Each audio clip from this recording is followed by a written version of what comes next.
والضحى والليل إذا سجى ما ودعك ربك وما قلى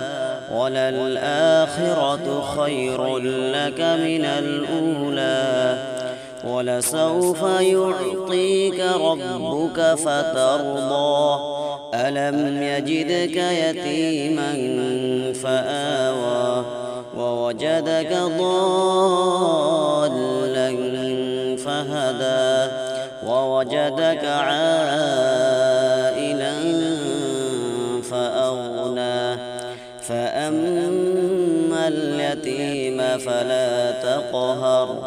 وأما السائل فلا تنهر وأما بنعمة ربك فحدث صدق الله العظيم.